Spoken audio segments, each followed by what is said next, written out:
Hello everyone, Ken Krushka here.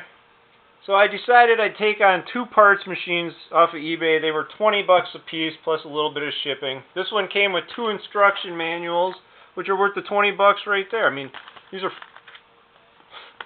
were worth my 20 bucks. It came with two of them, and I needed one for my other Royal Futura 800, my gray one. So score, right? It even had the important paperwork with it, like 3 copies of this. Apparently this thing's been through a fire. But from the other machine that was being sold for parts, I took the lid off it and threw it on here. I'll fix it, the original lid, just because I got to sand it and paint it. That's why I did that. In 1960, they used foam instead of that sound deadener material. So that was all rotten and dead. And they used that dead foam, or that foam, inside the front body panel as well. But they used the good sound deadener material in the back panel. So they had it. I don't know what they were thinking, especially who wants foam falling down inside there? I mean, you want the sound deadener material that's at least not going to flake and fall down in there. This thing was just a nasty mess. But here's your ribbon color selector. Up is stencil, middle is black, down is red. I have a single color ribbon in, green. But yeah, I put a 1962 carriage and 1962 escapement in here. So this is a hot rod now. It's got a new motor and tranny, right, in an old body. Let's get this over here. Magic margins. Let's get this down. There we go. Magic margins are interesting because you have to hold the carriage release and push that at the same time to bring it over to where you want to set it, and then let off.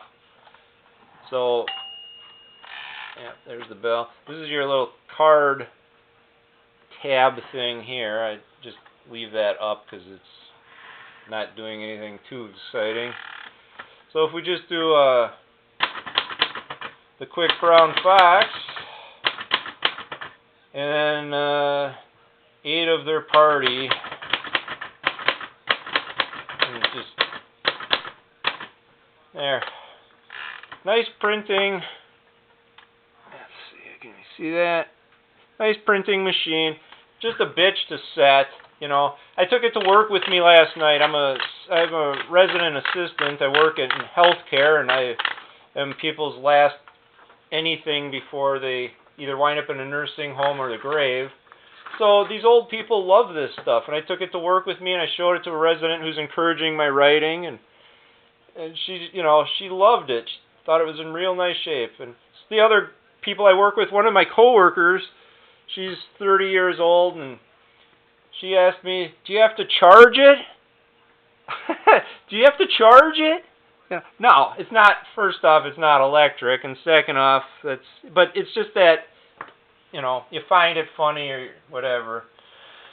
So, in changing this carriage and this escapement, it wasn't the only adjustments I had to make, but these are great machines. They're interesting. I don't know. They're interesting to me. But I had to get out. After I started working on it, I got out my heavy-duty forming tools because one thing led to another, and the whole carriage was shot. Just shot. Nothing. Yeah, now this is coming back to life. This didn't even fling back till just now. This thing would stick.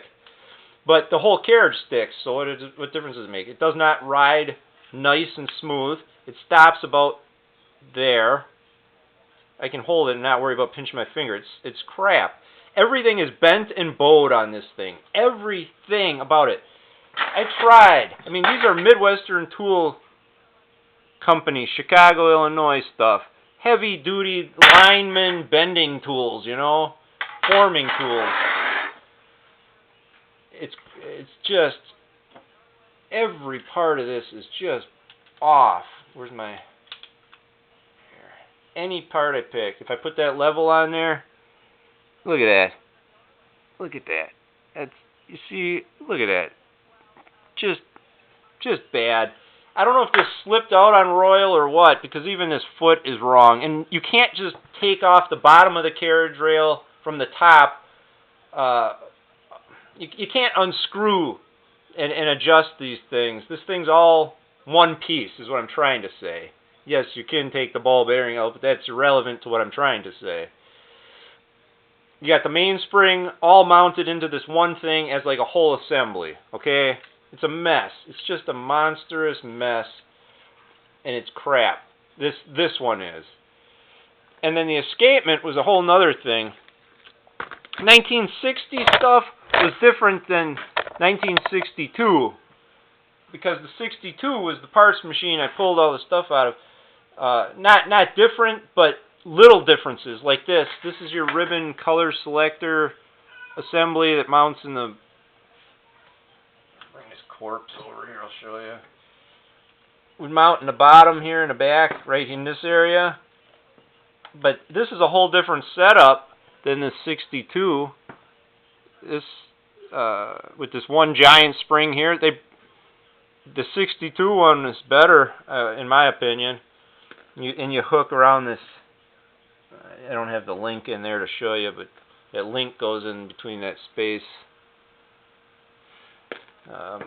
Let me show you this escapement, though. This thing's just a pig. So if you got an escapement, like, let's say you have the carriage and, okay, which way's front here? Don't take this apart anyway if you don't have to. There's 4 screws that mount this escapement to the bottom carriage rail. So these 4 holes.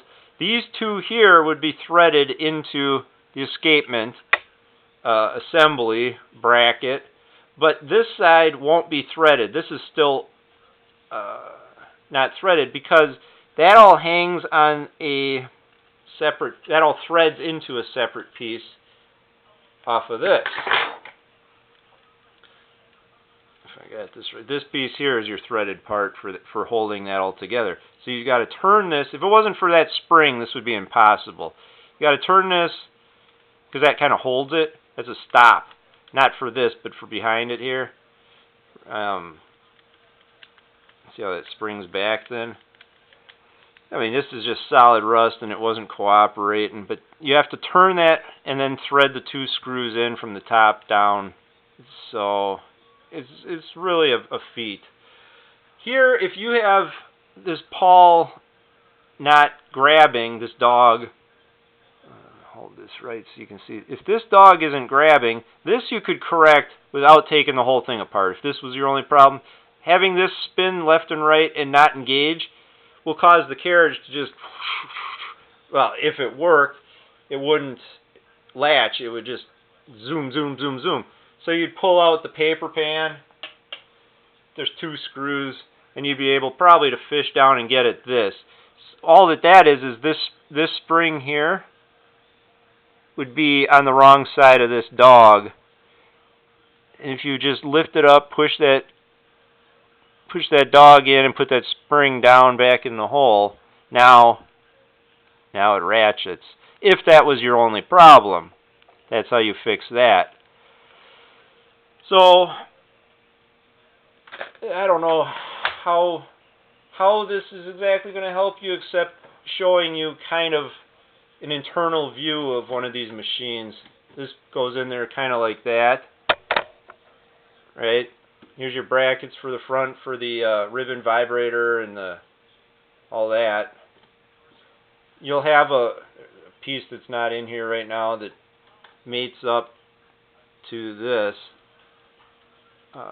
assembly. Not mates up, but it reacts with it, trips it. It's a trip. And so that kind of lays in there like lays in there or floats of some nature, I guess, since it's not really mounted to the chassis in any way, other than it's mounted to the bottom of the carriage is all. When that gets in there. So it's kind of like that.